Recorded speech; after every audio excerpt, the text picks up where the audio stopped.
Today we're going to dive into a lot of different things. And as I said, I did want to touch on the coaching situation, but I really want to talk about the NFL playoffs and what's going to be coming up here this weekend. We've already made it through round one. We've made it through the super wild card weekend, and now we're moving our way into round two. The teams that had buys are done with their buys, and now it's going to be 4 teams this weekend playing against each other. Instead of having this conversation with myself, I'm going to bring on a friend and a coworker. He's one of our head writers over at What's on Sports. His name is Lance Fernandez. Lance, how are you today, buddy? I'm great, John. I'm just so excited. We're just hours away from this divisional round. I mean, if you couldn't get excited for these 4 games, what could? Yeah, there's some really, really good games on the lineup. To me, I think these are going to be really, really tight games, very competitive, far more competitive than some people think. You and I are going to play a little game today. We're each going to take a team, and we're going to talk about their keys to victory.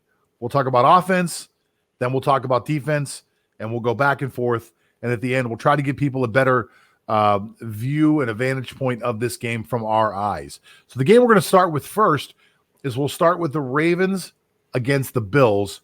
And you're going to take all the home teams. You'll have all the easy jobs. And I'm going to take all the away teams. Now, before we do that, I want to throw out an interesting stat. So unlike any year before it, this is the first year in NFL history this has happened.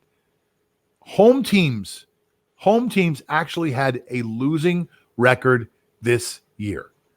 So it's the first time ever that home teams have actually lost more games than they've actually won in the history of the NFL. And it all comes down to something else. It's a paper that I'm writing that I'm working on right now about how poorly underdogs did this year. And it was really, really bad. We usually do a parlay system where we will take all underdogs and parlay them together and do like almost like just let's just see what's going to happen type of deal. And every year it wins. This year it did not win. As a matter of fact, we stopped in week 10. So to me, it's very, very interesting. But the statistic that I saw was one of those things that kind of blew my mind as far as like home teams. It was home teams this year were 127, 128, and 1 below 500 for the first time in NFL history. So you've got the home teams, and you're going to tell me how these home teams are going to break the trend. Let's start with the Buffalo Bills against the Baltimore Ravens. You've got the Bills. Let's talk offense. Go. Okay, so for the Buffalo Bills, it's easy. It's to continually run their pass offense. They have one of the higher ranked pass offenses in the league. And that's what happens when you have a gunslinger in Josh Allen and you have able receivers in Cole Beasley and Stephon Diggs. However, the weather could be a factor in this game. So I guess the Buffalo Bills can continue to feed their passing game, but they would have to look for short, intermediate routes as well to move the ball and advance the chains against the Baltimore Ravens. Because if they try for the longer passes, the wind can knock the ball out or can move it to erratic directions that his receivers, Josh Allen's receivers, might not be able to either catch the ball or it will only sail to a different direction just because of how strong the wind will be because of the lake snow effect. And aside from the passing attack of the Buffalo Bills, they must, and this is a capital must, elevate the run game because it wouldn't be a balanced offense against a strong run offense that is the Baltimore Ravens. They would have a harder time if Devin Singletary will have 50 or 60 yards. They must continue to feed the ball to the backfield, try more often, and just to throw off the Baltimore defense, catch them by surprise because they are a pass-happy team, and just pick up the spots wherein they execute their run game. If they can do that, if Devin Singletary can get at least 100 yards in this game, plus that vaunted passing attack by the Bills, I have no doubt that the Bills can dominate the Baltimore Ravens at home. Man, interesting take on the offense. You know, I think the biggest problem for Buffalo is if they do what they did last week, they're going to lose this week. And I'm not talking about their offense. I'm talking about their defense. The Indianapolis Colts were the first team in NFL history to have 450 yards or more of offense, 0 turnovers, and lose a playoff game. So that tells you a lot, not only about the Colts, but about the Buffalo defense, which is not very good. So if you let Lamar Jackson and you let the Baltimore Ravens run or pass for over 450 yards, don't take the ball away and think you're going to win again in what should be not a huge, if there's a lot of snow and a lot of wind, it won't be a high-scoring game. If you think that's going to happen and you're going to win, you're going to be in trouble. So if I'm Baltimore, I'm sticking to what I do and what I do best. I'm going to be Lamar Jackson. I don't know if he's got the ball. I don't know if he's running the ball. I don't know what he's doing. A lot of misdirection.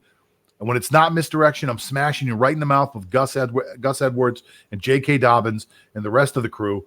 And I'm going to run the ball right down Buffalo's throat. Buffalo's had a tremendous amount of trouble stopping the run this year and actually just playing defense in general. So if I'm Baltimore, I'm not changing much of what I do. In fact, I'm hoping for snow. I'm hoping for snow because that little misdirection, the offense knows where they're going and the defense doesn't. That little tiny bit of misdirection, that little hesitation in that slightly slippery weather could be the difference between Lamar Jackson having a 50-yard game rushing and a 150-yard game rushing. So I'm looking at Baltimore. I got to be honest. I think Baltimore's got a very, very good opportunity here in front of them to be the first upset of the week. The bookmakers don't really agree. They've got Buffalo -3, -2.5 in some places, but usually somewhere around -3, -2.5. So it's between -3 and -2.5. They think it's going to be a close game, but they're looking at Buffalo. Let's talk about the defense. What can Buffalo's defense do to try to stop Lamar Jackson and the boys? Well, there's only one thing that they can do, and it's something that they did not do against the Indianapolis Colts, and that is to disrupt the line of scrimmage. That's all they have to do. Baltimore is the number one running offense in the league, and they are not shy of being such that it's like a throwback to the old days wherein they are a run-first offense because they have the manpower to do it with J.K. Dobbins, Lamar, and Gus Edwards. And all the Bills have to do is if they can get constant pressure, not even sacks, but constant pressure from the line of scrimmage, from their defensive line, and just disrupt the timing of Lamar Jackson, then they'll have a big advantage in this game because they couldn't let Lamar get his 5 or 10 run advantage, because once he gets his bearings going, he'll be gone. Nobody can catch him because he's that fast. So disrupt the line of scrimmage. That should be the theme for the Buffalo Bills defense, especially the front line coming into this divisional game. Yeah, I would say, honestly, even more than disrupt, you have to get in the backfield. You have to get deep in the backfield. You got to make plays behind the line of scrimmage. You have to get them as they're trying to make that decision at the handoff point. To me, that's the goal of Buffalo. I don't know if they have the talent to be able to do that. Baltimore is banged up on the offensive line, so there are some question marks there. As far as the Baltimore defense goes, in my opinion, they are perfectly set up to stop Josh Allen and the Buffalo Bills. That is a team that can go man to man. That is a team that can sell out and stop the run while doing it. The biggest issue for them would be at that point Josh Allen taking off and running. So, but Baltimore's got the linebackers that they can set a spy on a Josh Allen, light him up once or twice for running. Make him pay the price, punish him, because Josh Allen's the kind of guy that will lower his shoulder as opposed to slide. Punish him once or twice for taking those runs. And I think they have a very, very good chance of shutting down Stephon Diggs and what is a pretty talented Buffalo wide receiver group. They have on paper one of the best secondaries in football, and they have a okay pass rush. They have decent linebackers that can run around. I think they're perfectly built to take on a Kansas City, to take on a Buffalo, and to really make some noise in the playoffs. I was saying it from week 11 or 12 when the light bulb finally went off for them. I think it was week 12. If Baltimore gets ready for the playoffs and starts to get some momentum, they're the scariest team in the playoff, and I don't think anybody wants to play.